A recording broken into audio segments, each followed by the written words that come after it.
Well, this morning's discussion will revolve around the exotic theme of disincarnate intelligences and non-human entities that seem to occupy a kind of undefined ontological limbo in terms of precisely what their status in the world is. Whatever their status in the world is, when you start looking at the question of these disincarnate entities, the first thing that strikes you is their persistence in human experience and folklore. This is not something unusual or statistically rare. In all times and in all places, with the possible exception of Western Europe for the past 200 years, a kind of social commerce between human beings and various kinds of disincarnate entities or non-human intelligences was taken for granted. And this could be as simple as the Celtic farmer's wife leaving out a pitcher of milk for the Fae folk, or it could take more elaborate forms. Because the second aspect of this question that you encounter is the tremendous variety of these entities, that we're apparently talking about a kind of parallel taxa in another continuum, because we have jinns, afrits, water nixies, boulder grinders, gnomes. The list is endless, and that's only the list within the context of the European imagination.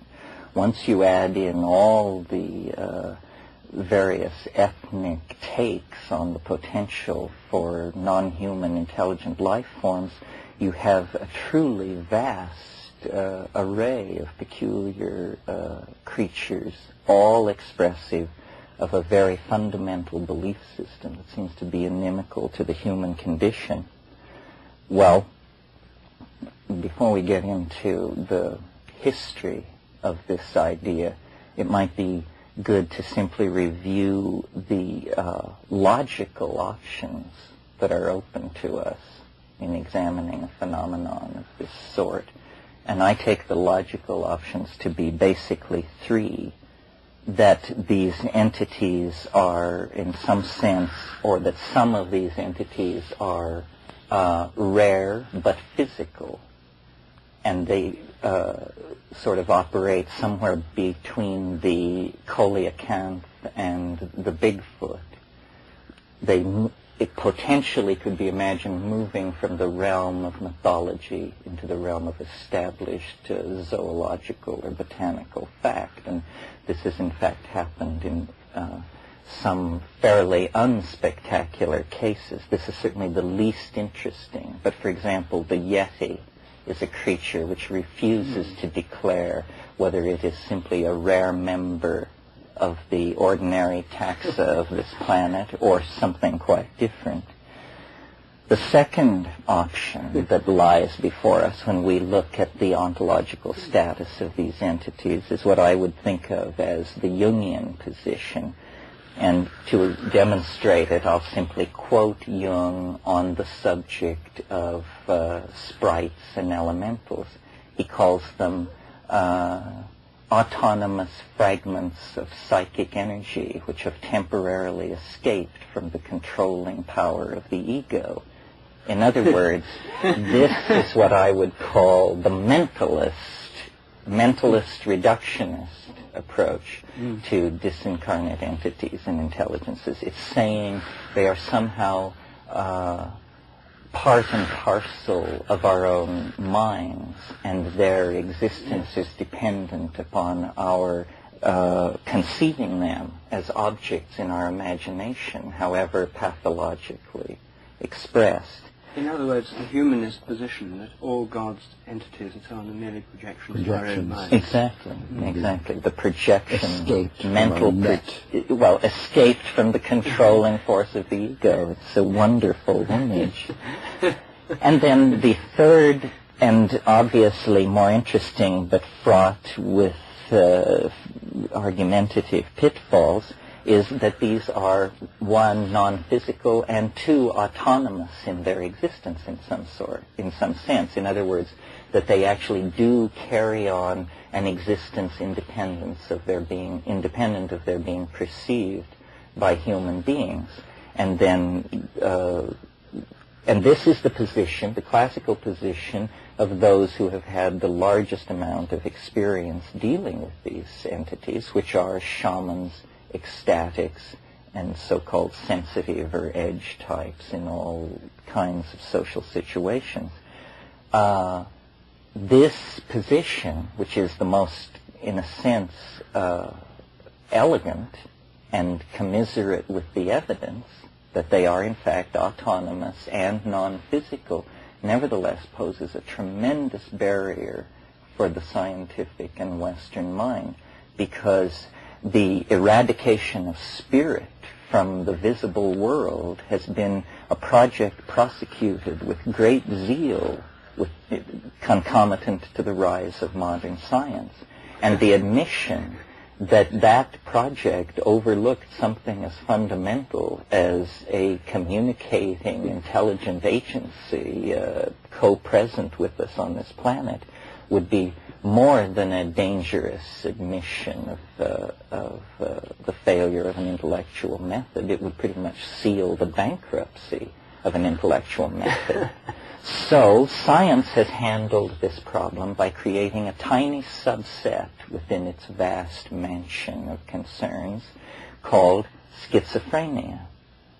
And schizophrenia has been deemed a concern of psychologists, not the most honored members of the Legion of the House of Science. And they have been told to take care of this problem, please. And this is where we get the Jungian mentalist reductionist model. What's interesting about that model, which is the reigning model of what entities may be, is that its appeal is in direct proportion to your lack of direct experience with the phenomenon that it seeks to explain. In other words, everyone who has ever encountered a disincarnate intelligence of this sort knows that this is a pitifully inadequate, a woefully inadequate description of the phenomenon. Before I close, I just want to make one digression to drive home the point that this is not a pursuit of dilettantes or obscurantists, the question of the status of these entities, because if we examine the history of early modern science, we discover that some of the major movers and shakers in that situation were in fact being guided and directed in the formulation of early science by disincarnate entities. In the case of John Dee, the great flower of Elizabethan science, he actually had commerce with angels and all sorts of entities of this type over decades. No less a founder of modern scientific rationalism than René Descartes actually was set on the path toward the realization of the ideals of modern science by an angel who appeared to him in a dream and told him that the conquest of nature is to be achieved through measure and number. This enunciation, which is really the battle cry of modern science, first passed from the lips of an angel. So, and then the well-known example of Kekule, the discoverer of the benzene ring, by seeing the Ouroboros symbol, the snake taking its tail in its mouth, the ancient symbol of eternity, and understanding that it was the solution to a molecular structure problem that he had been dealing with. This aspect of science, that much of its premises have been transferred to mankind from a hidden realm of higher intelligence, is completely suppressed in its own official history, which is that it's the story of rational thought's conquest of the dark world of superstition. So I think as we look at these entities, as we try to place them in context to human society, a way of internalizing what they can do for us is to look more toward the shamanic model, where these spirits were not only identified, but the adjective helping was added, and what was envisioned was a kind of symbiosis between ourselves and an invisible world of higher intent. And this has certainly been lacking in the expression of modern science as a social force. And it wouldn't be a bad idea, perhaps, to, in any future model of society, to attempt to inculcate into it whatever wisdom, whatever insight is represented by these forces. Now, I suppose it would be not fair to close without mentioning that the aversion to the irrational is something that science inherited from Christianity, and that what all of these voices of nature, of the sky, of the earth, were suppressed by Christianity in favor of the triune mystery of the Trinity. And a rebirth, or a rise in the volume of the voices of the elementals, which is how I interpret what's going on, seems to me part and parcel with the ecological crisis of the planet. I mean, the planet is attempting to speak. Everything which can signify is reaching out toward humanity to try and reclaim us for the family of nature from this rather pathological trip that we've been on for a long time. So the elementals, these voices, the promptings of the disincarnate entities are, if not to be heeded, certainly to be carefully considered and studied. We are wandering in a wilderness, and here is a prompting voice. So then the analysis, without prior commitment to any kind of epistemic conclusion, would seem very useful at this point. So that's all I really have to say about it. I'll bet.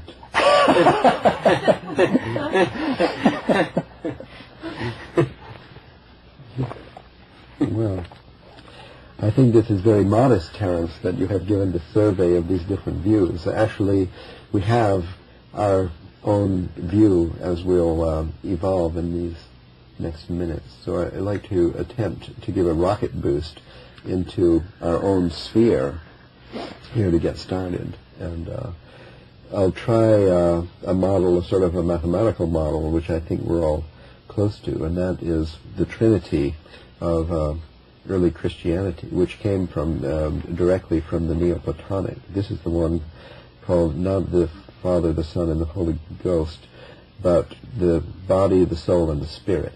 Here the body is more or less the Gaia of the Orphic Trinity, the material, ordinary reality, the matter, energy, universe, and soul is the soul we speak about, and the spirit is kind of a medium in between the body and the soul, like the Holy Ghost. And I think that entities, that there are kind of abstract entities, that the Logos contains intelligence, information, evolving stuff. And we could just sort of try identifying this with the top layer in the soul, the world soul level. And here are kind of abstract. We don't know how, we don't have a cognitive strategy for dealing directly with entities in the world soul. But the world soul is coupled to this, the Gaia level, where our minds are operating closer to the material plane than the soul plane because of the limitations of language. The separation of conscious and unconscious has to do with this triune model.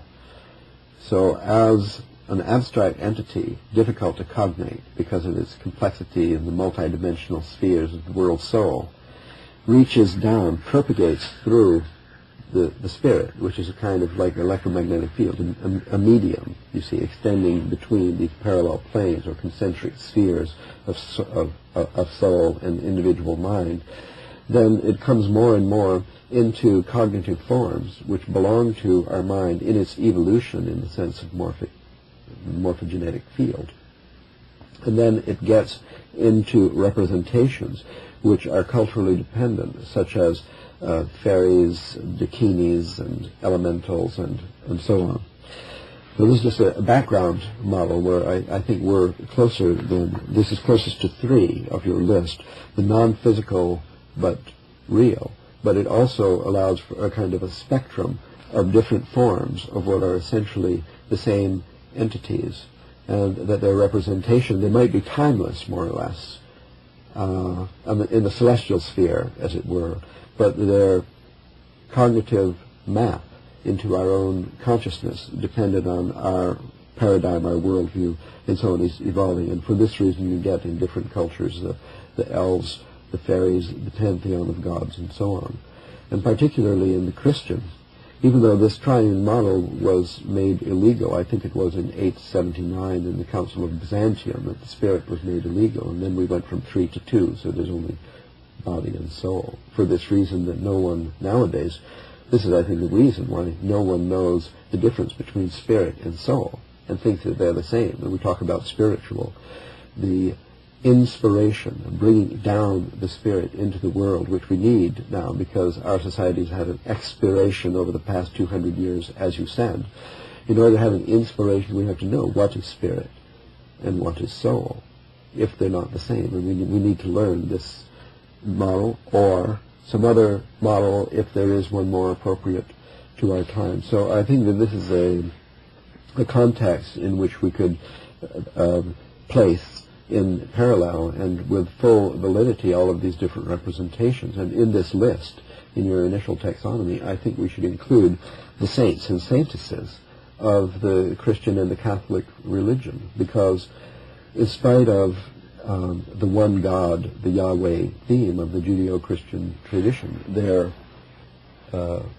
exist always this changing and local list of deities, which actually are the Christian form of these elves and so on. And we have the idea of the timeless forms, or even there's an evolution, let us say, on a slower time scale in the celestial sphere, but their representations are multifarious, and these representations closer to our own cognition, these are evolving very rapidly.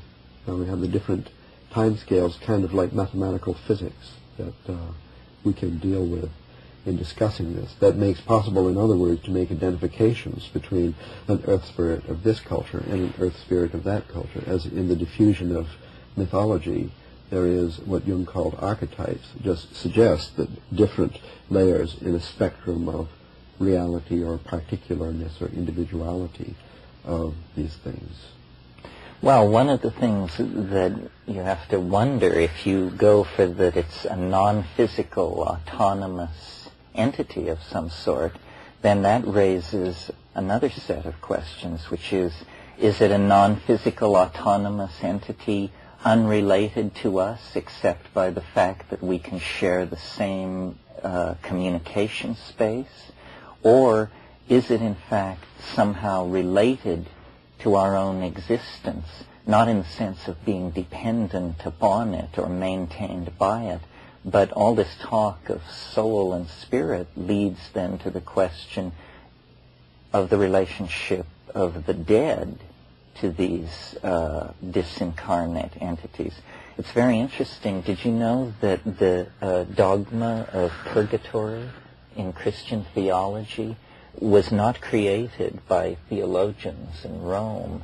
It was created by St. Patrick in an effort to make Christian doctrine more commiserate with Celtic folk belief in the process of converting Ireland to Christianity, because the fairy faith that was in place when Patrick landed in Ireland was a faith that the dead souls coexist with us invisibly in ordinary space and can be seen by people who have a special ability.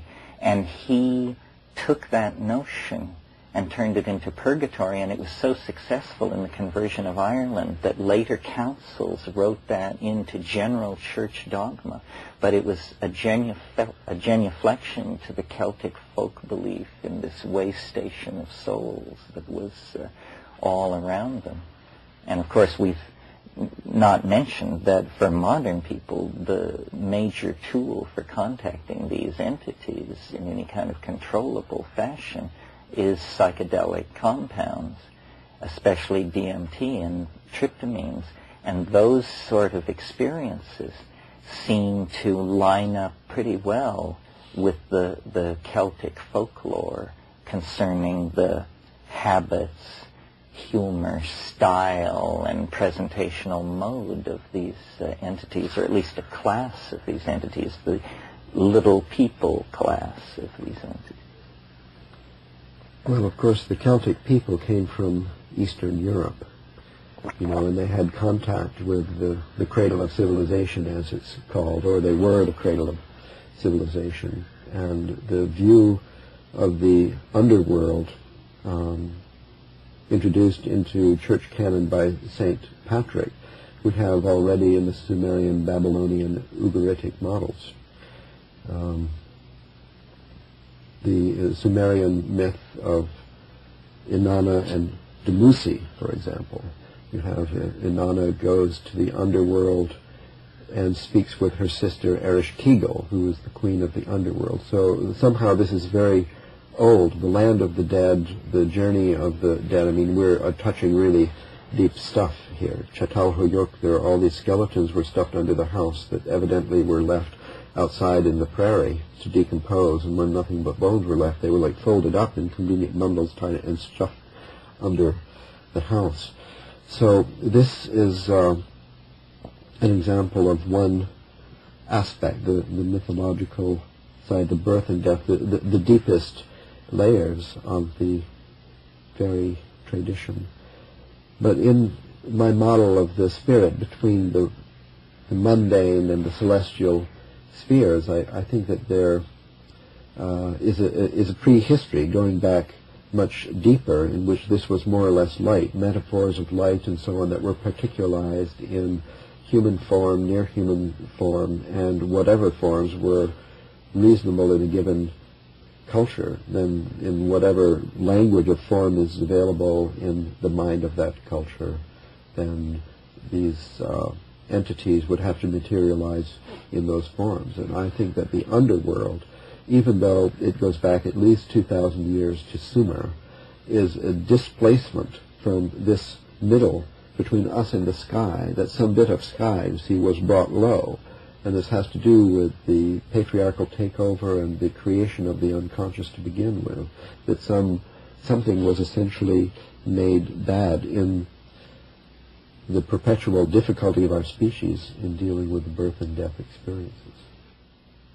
You used the word language, and it occurs to me all of these disincarnate entities would be but dancing hallucinations before us, were it not for the fact that they possess the ability to address us in languages which we can cognize, and instantly we transfer to them a whole new power and importance because they speak, because they are transferring information from somewhere to us, and only a very small percentage of which are we able to do anything with.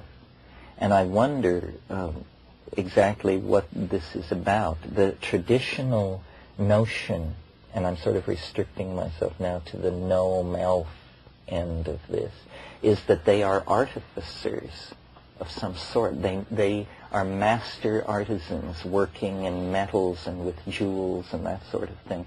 Well, then is the whole, since shamanism we know begins with a kind of deep interpenetration into early metallurgy, that in fact the smith and the shaman are two twin brothers that are linked together in the working with matter, the extraction of energy from matter, well then is this whispering from the demon artificers, a phrase which Jung uses, the whisperings of the demon artificers have led us into technological self-expression, and perhaps indeed into self-expression, period. So it's the languages that pose the problem. Otherwise it would simply be a vision beheld before the eyes, open to interpretations of all sorts. But the fact that they speak to us and we understand is very, very puzzling, and I don't think modern thinkers don't even want to talk about it. They just call this schizophrenia and put you in a small room and leave you there. But a fair reading, as you mentioned last night, Ralph, of the history of modern science as presented by somebody like Thomas Kuhn shows that the irrational in this objectified form is very active in the process that we call history. It's just that we don't like to admit that because we're committed to an official philosophy of reason and casuistry. Mm-hmm.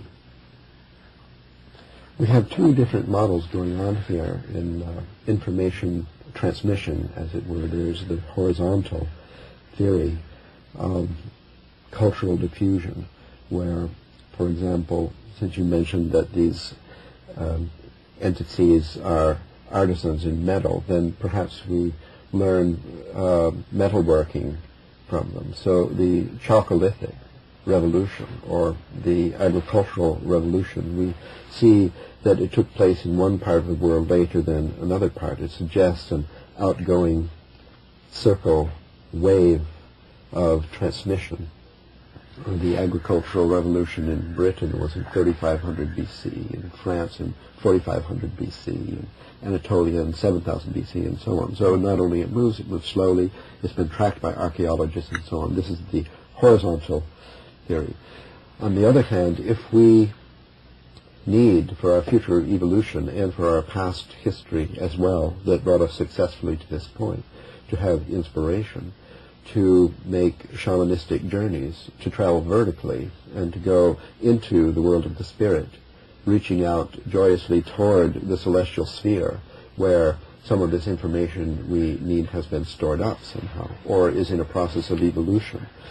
Then we would expect that the Chalcolithic, the fairy folk, would have shown people how to work bronze in many different places at the same time, or maybe what has traveled in cultural diffusion is just the habit, the wish, or the means, the technology of communicating with angels so that we can receive this information. Descartes was somehow open to this dream. Kiku was open to this dream. And we actually have worked hard, the three of us, in the pursuit of our own dreams in order to draw information down vertically from the celestial spheres in order to re-inspire our own generation with this sacred knowledge. So we have these two dimensions in our model, whereas modern science and the so-called modern paradigm has allowed only one dimension, the horizontal diffusion. And as far as the original inspiration for bronze metalworking, that would be an accident that took place near a volcano, or I don't know, something like that. Why do you suppose early modern science became so averse to these phenomena at the same time that there was such a zeal for the cataloging and description of all the productions of ordinary nature? Well, that's a giant question. You know where it happened and when it happened in a short span of time, and we can study the history of that time, let us say, between John Dee and Newton in England, and we can study everything that went on. We still don't understand what went wrong, because none of the developments in the scientific enlightenment seem to be explicitly adverse to angels. And Newton believed in alchemy, and that means particularly astrological alchemy, the little astrology. That means that the significance of the stars, the hand of God, and the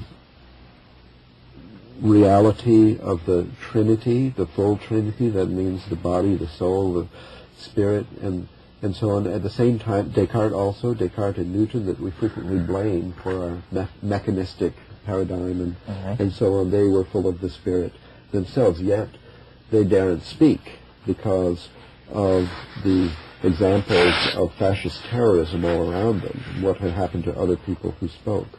Giordano Bruno, I think, is one of the most particular cases. If you have to point at a particular case, here the fact that he was burned at the stake in a field in Rome in front of an enthusiastic cheering audience of 300,000 people on Easter Sunday or something, that he was offered his last chance to recant and denied it. And they said, if you'll only say that the world is finite, we'll let you go. And he thought and he said, I shouldn't say that, so I won't. And they burned him. Well, that would be one kind of thing. I mean, it must be a factor in there. And yet, he didn't recant, as Galileo did. And well, the whole ambiance of his world was one of stellar demons being called down.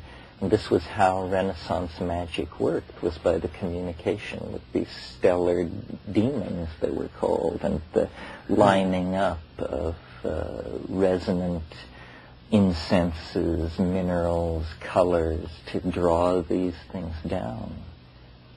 Perhaps they succeeded, and out of the Renaissance came modern science after the pact was made.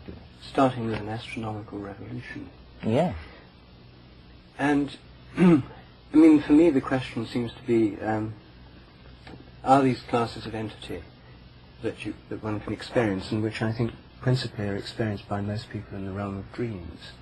Because in our dreams we travel in a realm where we ourselves can travel in a strange way. We meet people who are dead. We meet other people from different parts of the world. We meet strange situations and experiences, quite unpredictable. Our dreams live in a kind of autonomous realm. Now, the reductionist theory is that's just because it's part of our own psyche. The traditional theory is that in our dreams we travel out of our bodies, and we do enter what the theosophists call the astral plane, or this other realm. And the realm of our dreams is a personal, nightly journeying into these realms of other entities, sometimes penetrating some realms, other times others. Some people have dreams of angelic beings, others have dreams of nightmare qualities, of hellish qualities, that all these are different regions, as it were, of heaven, hell and purgatory, which can actually be accessed through the dreams. That's the idea, autonomous dreams, and all people throughout the world believe when you dream you travel out of your body in another realm. And this therefore means that the realm of entities includes the realms of the dead, the realms of the dreamers, and the imaginative world of the dreamers. And then also, does the realm of entities include the spirits of species? For example, the spirit of the earth, the spirit of the solar system, the spirit of each star, which would be these stellar geniuses or angels, angelic intelligences, the spirits of each species of vegetation, of plant, mushroom, of each species of plant or animal has its own way of being, its own repetitive form, its own way of seeing the world and experiencing it, its own way of reflecting participation in the whole from a different point of view from anything else, like a kind of monad. So if each species has its own spirit, or guardian spirit, or in a Christian terminology perhaps guardian angel, but at any rate its own kind of spirit, then these are things that shamans have talked about: wolf spirits, crow spirits, and all these animal spirits, which are a major part of the shamanic fauna. And then there are plant spirits of various kinds, and then nature spirits, waterfall spirits, naiads, as you mentioned, all these traditional Oreads, mountain spirits, tree spirits, and so forth. This would be the natural historical basis of the entire system, it seems to me, rooted in the species of nature, the intelligences of each species of bird and of animal, and of its characteristic space, its own characteristic spirit. Like if you become like a hawk, you fly like a hawk, you see like a hawk, you take on a kind of hawk-like quality of being. These sort of hawk spirits and stuff are all biologically grounded, and the others, the angelic ones, are rooted in actual stars and planetary systems and galactic spirits, so that the whole system is a system of intelligences which in some sense are either have a bodily aspect, or were at one time embodied, like the dead, the departed. So that, is it all grounded in the bodily aspect of the world, as it were, or is there a free-floating, totally separate realm of entities, an entirely autonomous kind, that are kind of free-living?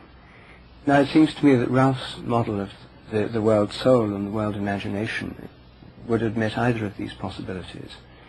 You know, whether all entities have a kind of biological or physical base, be it a star, a species of animals or plants, a kind of crystal or whatever. So that everything at one point passes through matter, and that passage through matter allows the eternal existence of the form in this other realm after the matter has dissolved from the form, and then somehow biological existence is fraught with these intimations of immortality.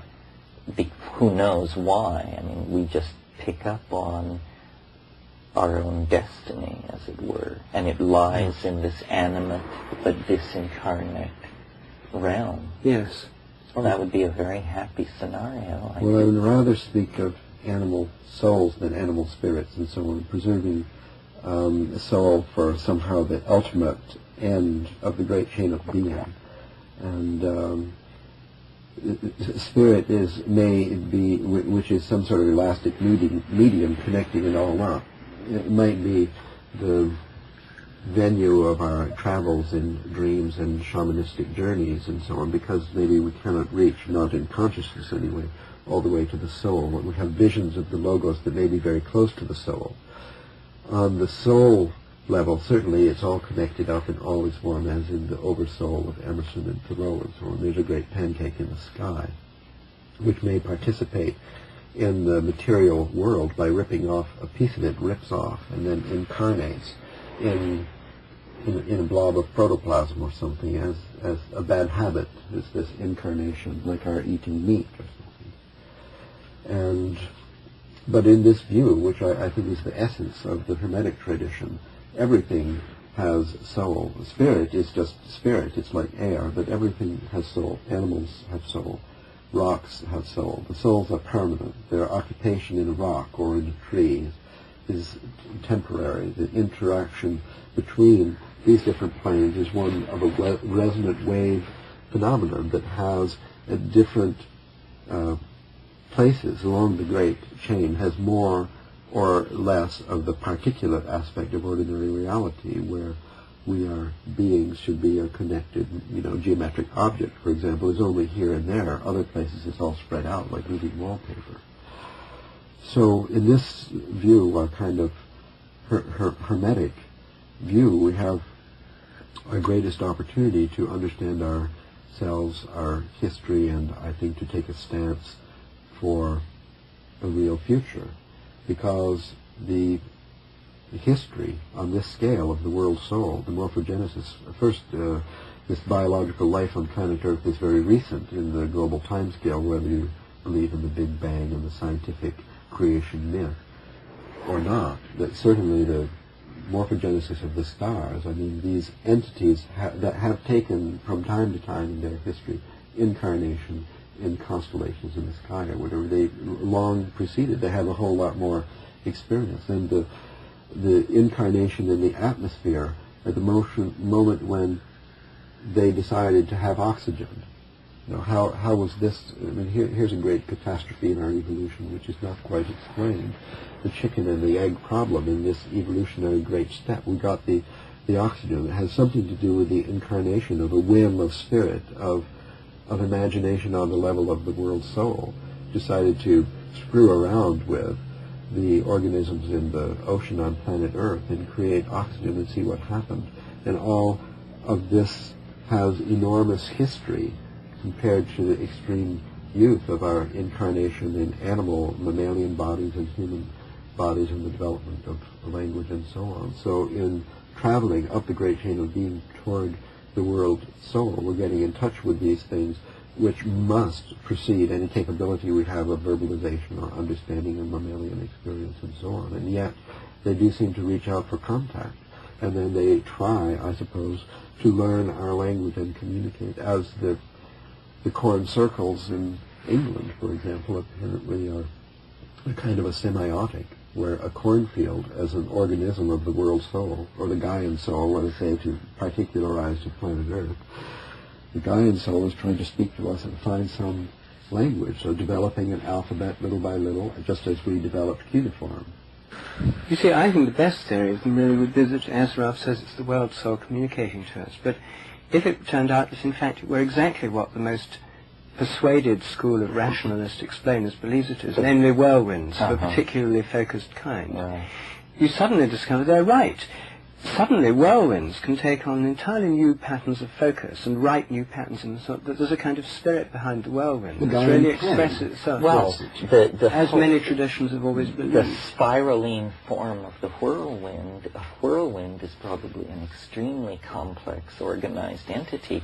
It's an expression of DNA, it's an expression of the ordering morphology of the galaxy. I would expect a higher... spiral, it's a higher order form of life, but it still has a spiraline energy form. Well, maybe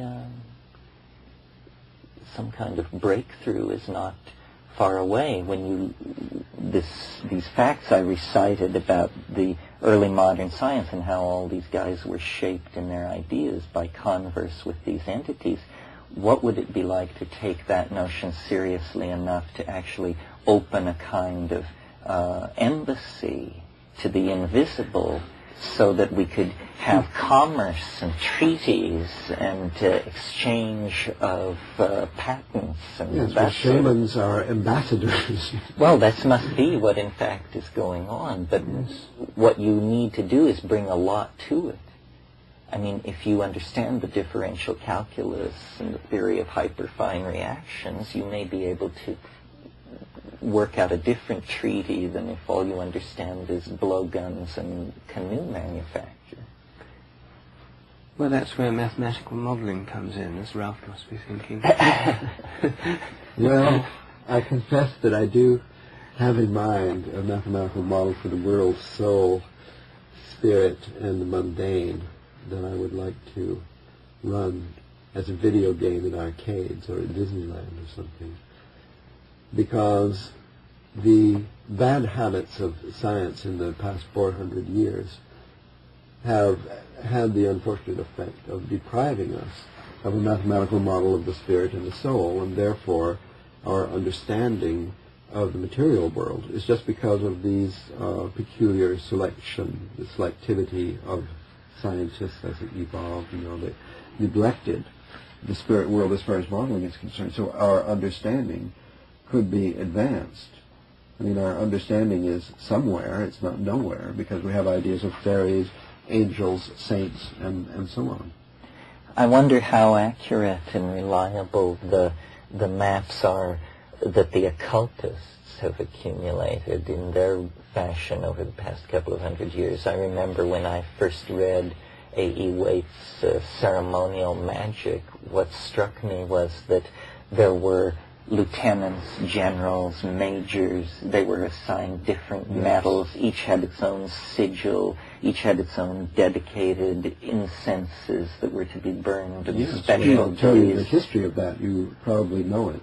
A.E. Waite is derived from the Enochian. The Enochian is the revelation to John Dee of an earlier magic. And when we look in the literature of the pre-Christian Jews in Jerusalem, and especially in Alexandria, there we find the Merkaba mysticism. In heaven, there's the seventh heaven. Seventh heaven. Actually, there are 8 heavens according to the Merkaba mystics. These are visualized as kind of concentric spheres, and this is a particular visualization of the spirit, of the logos, of the elastic medium between here and the end of the great chain of being, the one God. So in the 8th heaven you have God in his own castle, in his own chambers, and along the way there are these chariots, with the wheels that go this way and this way, and then there's the being that's holding up the chariot, which has 4 faces, one facing in each direction, the lion and so on. And then there's, to get into the chariot, there are the 4 gates, and each gate has 8 guardians, 4 on each side, and you have to repeat each of them with a word, with an incident, and all of this was revealed to travelers who were doing their best to be ambassadors. They were going out to bring back the necessary knowledge for our evolution, and one by one, successive generations, and they wrote down and kept their records, and they had their specific means of traveling, which involved putting your head between your knees in a dark room in the basement, for which reason they spoke of going down to the chariot instead of going up to the chariot, which was envisioned in the sky. So these early travelers of the millennium before Christ had brought back this picture, which evolved into what we have today under the name of ceremonial magic in the Western tradition. And since it's quite a long history of a constant vision, which is a particular, well, verbal, they never drew pictures. They just described this in words. As far as we know, the original manuscripts are extant, many of them collected in Jerusalem. And translated from Hebrew into English by several different translators and studied by these scholars known to people who read Gershom So that is the root of the sigil, the circle, yes, the holy words, yes, the holy letters, all of that can be traced to Babylonia, but to Chaldean magic, but through this macabre mystical tradition. Yeah. Very interesting. You see, I keep going back to this thing about language. You get this same peculiar emphasis on language and letters in the esoteric doctrines that surround the chakras in Tantric Shaivism. A huge amount of exegesis goes into the explication of these letters which appear on the petals of the chakras, and talking about the ontological status of these letters and what they mean and so forth. It's as though the medium of language itself is under review in these encounters with these entities. It may be that somehow the field of language needs to be prepared for communication with them, or that the field of language can be prepared for communication with them, and that what happened in the West was some kind of peculiar stiffening of language against the ability to perceive and express this stuff that is now beginning to break down. That yes, we have to misuse language. It's our divine responsibility. Yes, and that linearity and print and all that conferred upon language an inability to deal with the invisible world in a meaningful way, and so it just became pathology. But now it's returning, and people such as ourselves who have one foot in each world have a real obligation to cognize this and move forward. The Indian tradition, according to the theory of Alan Danieli, identifies Shiva with Dionysus. And Dionysus, according to Diodorus Siculus, writing the history of the world in 50 BC, is a translation of Isis to Kriti. So there's the suggestion then, combining these two historians, of a transmission from of the Isis legend from Egypt to the Indus River. That's it's sort of a suggested transmission there. And if so, we could see the Judeo-Christian tradition proceeding primarily from the Chaldean, and the Hindu primarily from the Egyptian, and the enormous differences between these two nearby systems coexisting in the same time and evolving, but in totally different flavors of images and so on. They're really different. The language, the Indo-European versus the Semitic, basically. Completely different images, language, alphabets, gods, and yet, to go back one step, so outreach to Chatal Hoyok, to try to see the common root of the Sumerian, say, Babylonian on the one hand, and the Egyptian on the other. Each had a version of the Hermetic tradition with magic, with journeys, with the afterlife, and so on. But here we reach sort of the dawn of the horizon of our current vision into the past is there. We can't really see into Anatolia very well. Well, I believe that the people that you call Egyptian were the African peoples who were coming out of Africa as the interglacial proceeded, and that the people that you're calling Sumerian were these older people who had been already crossed into Asia before the last glacial, and they were there. And then when these two floods came together during the last melt, history was born in the subjugation of these. So this is the horizon you're suggesting that might actually be the Holocene, that the prehistorians never suggest civilizations before the Holocene. There's very little discussion of the intelligent science, mythology, and so on of these 100, 200, 300,000 year BC, what is going on during these previous interglacials. And it could be that there was agriculture. I mean, there would be no way to rule that out, that there was an agricultural revolution in the interglacial before the Holocene. Mm-hmm. So what do they call the Cro-Magnon, or the Neanderthals, I guess is the usual word for this period of time. So I'm suggesting they had navigation, they had architecture, they had sacred geometry, and they had astrology, and they had magic and travel and their own images of the heavens and the underworld. All of that tradition comes fully formed into the Holocene interglacial from these previous interglacials, from the memory of people hiding out in caves, preserving their knowledge in cave drawings. Yes, I think the major cultural artifact that was added during that glacial period that the new people expressed as they moved out of Africa 17,000 years ago was pastoralism. Pastoralism was invented during that last interglacial, during that last glacial period when those populations were bottled up in Africa. All previous human migrations into the Middle East out of Africa had been in the absence of domesticated animals. When you mentioned that this entity theme was of high importance in the Hermetic tradition, was it because you were thinking of the fact that actually the main focus of the book 4 of the Hermetic corpus is this animation of statues?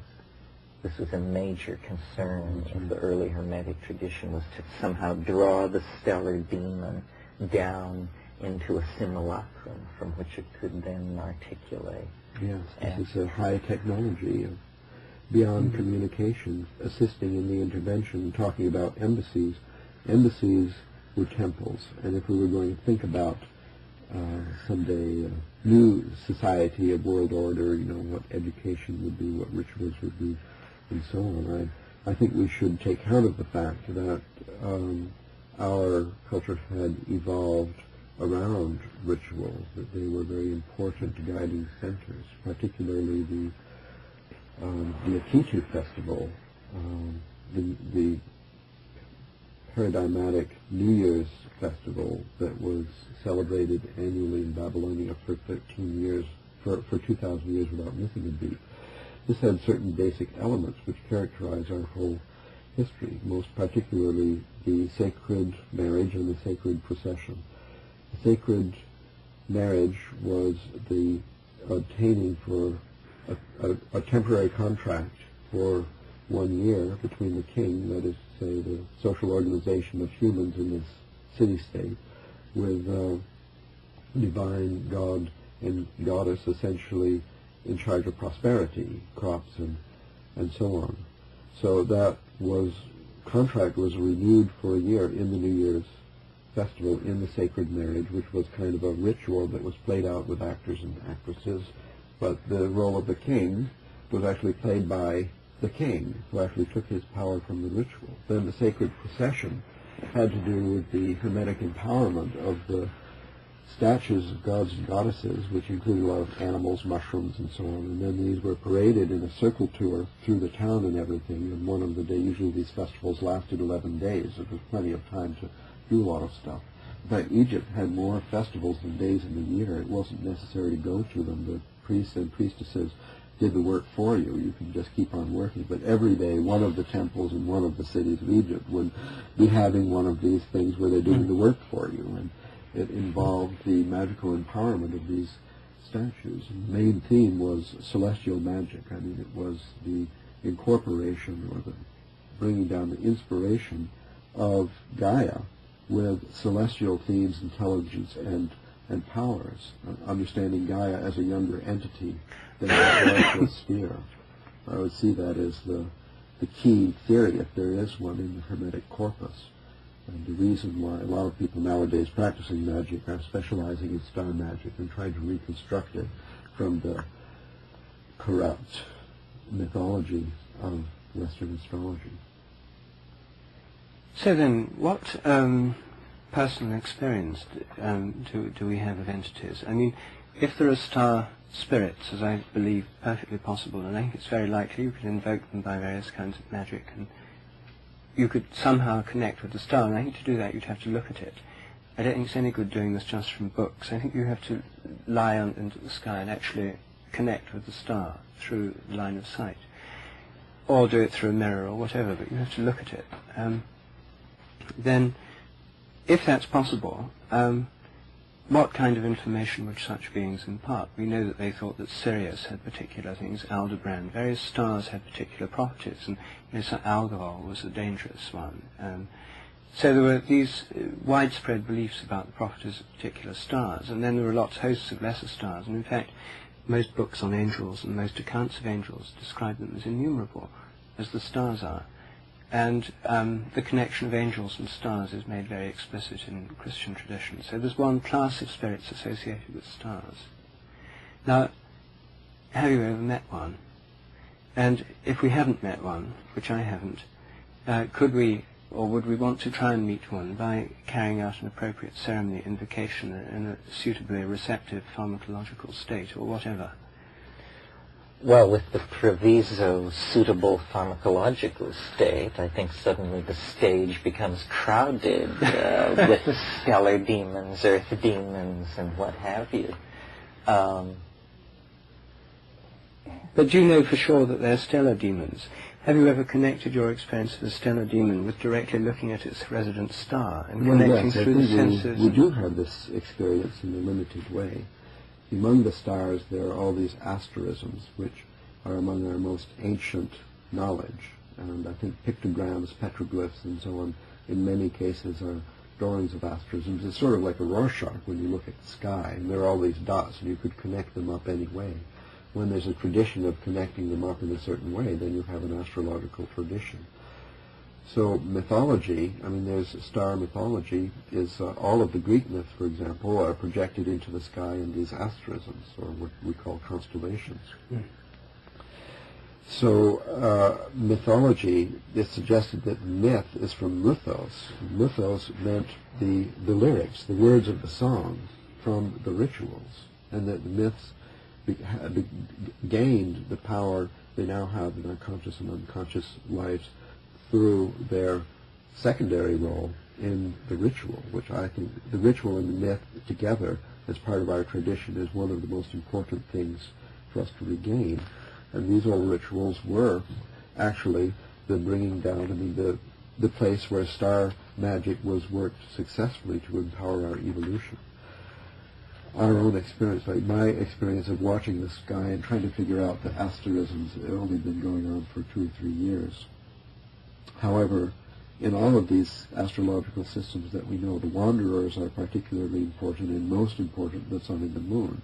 And we do have, I think, travels and communications with the sun and the moon in our recent experience of shamanic journeys and dreams. There were, during the 1960s in Santa Cruz, when I first came there, monthly moon festivals where we did a ritual that we imagine very much to be like the Dionysian festivals in Crete, the Orphic rituals translated to Greece as the Eleusinian mysteries and so on, where psychedelics, where sexual rites and star magic were combined into an annual or monthly ritual of tremendous power, of adequate power to produce prosperity for people, for animals, for plants. And peace, I think, was not produced by just a partnership paradigm in a lucky society to have escaped the bad habits of the dominator paradigm. There was also the conscious interaction with the peaceful initiative of the celestial sphere in bringing peace down. I mean, Kriti had no fortifications. They had all this wealth. They had wealth like Kuwait, and they didn't get captured until the third millennium. So we have definitely our experience of the sun and the moon, and if we wanted to investigate astrology experientially, then perhaps we could concentrate on the sun and the moon. Tonight will be a full moon. The moon soul will be in its greatest power. The spirit between the moon and ourselves, our own soul, will be in its most receptive, and we could do an experiment. The sun, I think we spoke yesterday of the eclipse of the sun and its the power of this experience in the psyche, and that would be also a place where we could look for a modulation of the influence of the sun soul that occurs when the moon soul passes into a linear, rare, collinear arrangement with our own soul. So those are some experiences that we can have really on a daily basis. The star magicians I came to know in Santa Cruz, who came to my class, they get up every day, every morning and evening, and watch the sunrise and the sunset, no matter how it disturbs their sleep schedule. And I think I've been very affected by sunrises and sunsets in my own life. Since early babyhood, I have a fantastic fascination with sunrise and sunset. In India, I had seen particularly good ones that I felt to be amplified, their meaning amplified by the appreciation of an entire civilization, a whole country appreciating, knowing, taking the meaning, basking in the rays, and giving conscious attention to sunrise and sunset. Surya Namaskar and other greetings. Surya Namaskar. A splendid thing to do with the sun is to greet it on its arrival, and to take note of the fact that it did happen again, which we have no reason to believe that it always will. Well, in our physical environment, we tend to move into cities, move into apartments, exclude nature, push it away from ourselves. In our mental environment, we actually do the same thing. Most people in a culture live in a very conventionalized set of notions that are deeply embedded in other conventionalized notions, far from any edge. I think when you go to the edges, physically that would mean deserts, jungles, remote and wild nature. And when you go to the edges in your own mind, meaning meditation, dreams, psychedelics, then you discover there's an extremely rich flora and fauna in the imagination that has simply been ignored because our tendency has always been to look inward, to build inward, and to turn our backs on the raging ocean of phenomena around us that entirely overwhelms our metaphors. Well, it's all the satanic spirit of science, isn't it? I mean, if one says, what was it that caused this blindness, the question you raise, there's something that happened around the 17th century that Milton described so well in Paradise Lost. There was a consciousness of the spirit of Satan, which is what Paradise Lost is largely about.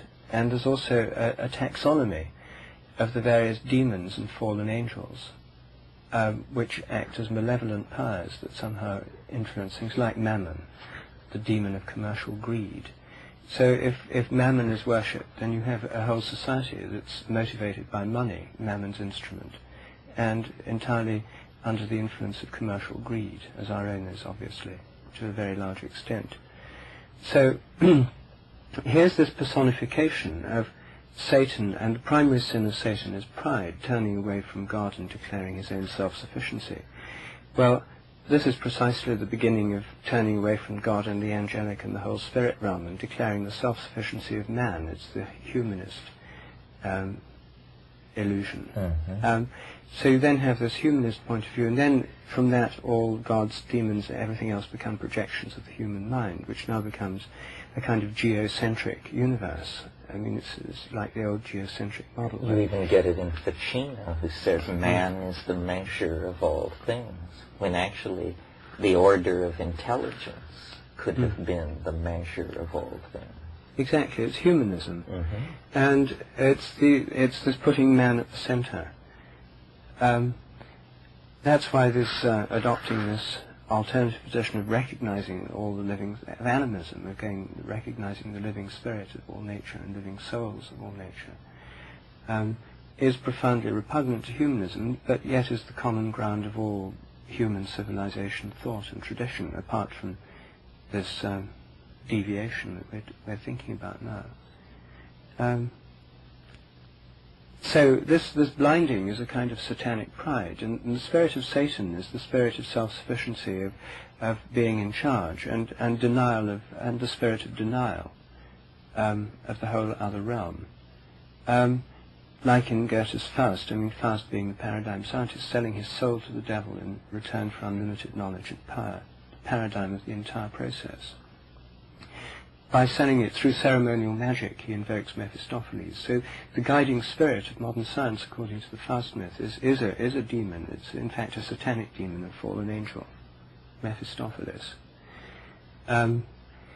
So how seriously does one take then the role of Satan and of malevolent spirits in this disembodied world? Because they're part of its taxonomy and its landscape in many traditions, not only the Christian. And how seriously does one need to take the idea that our whole society and civilization may be under the possession of such a spirit, worshipped through money and other, mammon? The spirit of mammon, as Milton describes him in Paradise Lost, he says, even in heaven, his looks and thoughts were always downward bent, admiring more heaven's pavement than aught divine or holy else enjoyed in vision beatific. So there's Mammon, who has this kind of characteristic of, and then how when he falls to earth, the first thing he did, he and his crew opened up the sacred hill and digged out ribs of gold. It's the first thing Mammon did when he got to earth. Mm-hmm. And started, and uncovering treasures better hid, Mother Nature's treasures better hid. So here's the description of a demon, which actually is the spirit of our whole civilization, by Milton in Paradise Lost, as an actual entity. Now, in that case, it's a kind of poetic entity, but it's also a biblical one, Mammon. And Mammon is one of the hosts of Satan, or of the fallen angels.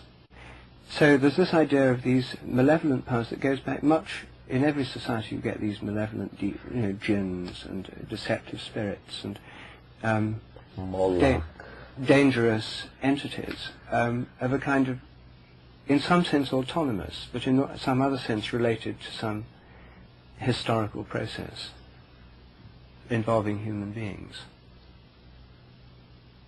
So the current manifestation of this satanic entity is the impasse in the world petroleum market over supplies, resources, possession, distribution. Yes, and you obviously, particularly the United States, needs this satanic entity to be incarnate, and now it can't be incarnate in Russia anymore. It's where for a long time the entire imagination could focus on the satanic powers being over there. Communism. Now there's a perfect satanic figure emerged for the projection, being Saddam Hussein, his pronouncement about hostages and babies starving and stuff. Now Hitler, the whole sort of projection thing has got working, and now he's become this totally evil power. So this same projection is operating.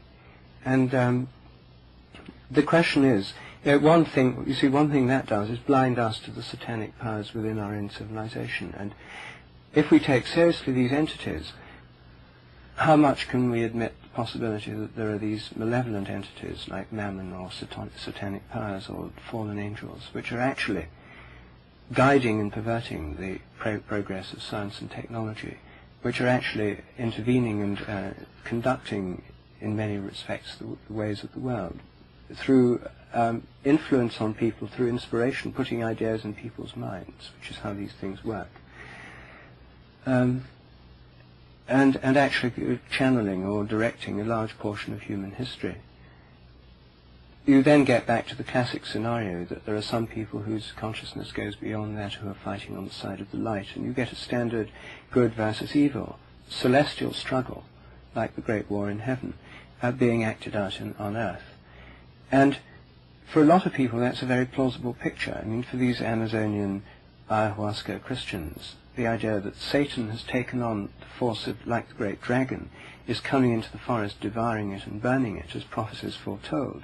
This entire system that devours the forests and destroys and so on, this whole technological civilization, Leviathan, as Hobbes called it, is in fact the great dragon, and somehow possessed by its spirit, and that this is an entirely destructive spirit. It's the satanic spirit, which is destroying the earth. So then you see it's very hard to avoid falling back into this archetype, and then the question is that the way it really is? And I see, if one allows for autonomous entities, if one allows for them to have a historical rootedness, and to represent spirits of things that have happened, or spirits that inspired things that have happened, since human history reveals millennia of oppression, exploitation, imperialism, enslavement, brutality, torture, and which goes on today, war, domination of every kind. Is this influence somehow evolving along with humanity, or in some sense inspiring the development of civilization, or in some sense intimately and inseparably involved from it? Well, probably the process of civilization is going to reveal the final status of this shadow within us, because as the constraints of physical resources and energy presumably fall away, more and more our self-expression will be unimpeded, and we don't know what you get when you get unimpeded human self-expression, in architectonic form or social organization or something like that. Well, on the other hand, it may be just the gradual devolution in which the same old forms continue to dominate, but the satanic forms become more and more inflated by energy and attention, as it were, as if there were, in the mathematics of the process, two competing attractors in this dualistic theory of the battle of good and evil in heaven, of God and Satan in heaven struggling with each other to attract a multitude of human souls. And the forces of evil, as it were, progressively more inflated by the acquisition of more souls, as more and more angels are falling from heaven. And if people could get together and try to conceptualize the role of their species in the evolution of the universe, and vote for the forces of good over the forces of evil or something, and then try to redirect the trend of human consciousness and unconsciousness toward this other attractor, it would be necessary to, I suppose, to do interventions on this level with ritual, with magic, with astrology, with inspiration, with imagination, in which attention was redirected to the positive forms, if we can find them, if we can identify them. Probably everything is disguised as something else, and our ignorance is enormous. But traditionally, I think through the study of world mythology, ritual, religion, and so on, in the sense of Joseph Campbell, let us say, we could successfully identify the good genies, and then design rituals. Let us say we try to present music and visual music on MTV and on the World Cable Network, so that people could be exposed to visualizations and harmonizations of these good forms selected from the world history of mythology, religion, and so on, collect up some of these good rituals, like we felt moon rituals were in the 1960s, and do them, present them on TV and so on, would they, or would they not, attract souls? And my feeling is that the the winning attractiveness of the satanic form somehow is irreversible at this time, as far as the human species is concerned. It's practically the only evil species as far as we can see. And I don't know about age and so on. That might be actually a celestial intervention.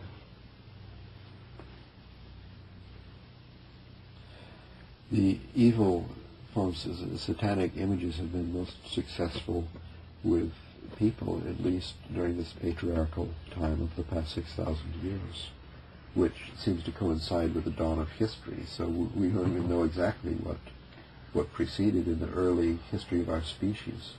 So could Eros provide a counter-attractor?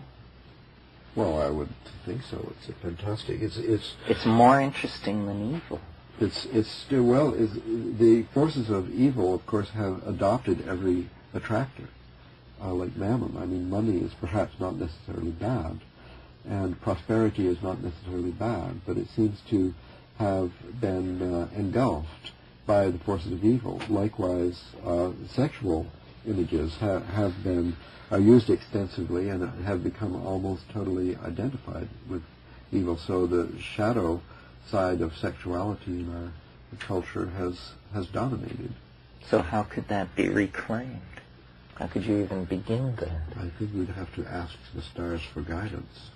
I'm very positive about the Green Revolution, and I think the revival of the Gaian soul and our consciousness of the earth as a living or divine being is very important. But still, I don't think this is enough. I don't think we could make it out of this cul-de-sac without the stars. So I think we need the Gaian and we need the chaotic, that is the celestial sphere, to be reconnected, to be coupled to the human spirit in such a way that their partner, that is the ultimate partnership. You're dreaming the dream of alchemical revolution that would do pride to a Renaissance magus. And that's essentially what you're calling for. Yes, it's very close to John Dee's dream. Yes. John Dee's failed dream. And his dream failed because 30 Years' War wiped out the possibility of an alchemical kingdom in Central Europe. Queen Elizabeth withdrew from participating in this partnership even before she died. And I think that is a key. The failure of courage on the part of Queen Elizabeth might be an important historical element in our own fall from a divine path. But we can always try again. And where would the new alchemical kingdom be? I think it would probably have to be in Czechoslovakia. You know, there's not much chance of Bush's America turning into it, or Britain at the moment. Well, that was where the original alchemical kingdom was planned, for Prague. That's right. And you're on your way. I will discuss it with proper officials. I think I've been in Prague, and I think that it's a really dark place, and there is very little hope of illuminating it at this time. And I have my highest hopes for England, as a matter of fact. I always have been a great Anglophile. And particularly now, I think it's very auspicious there, the number of people who are thinking and reviving in great detail and with great love and integrity all of these old things, digging in the archaeology of the mind and trying to seek rituals and actually perform them and live them. Well, why don't we call it quits there? Okay.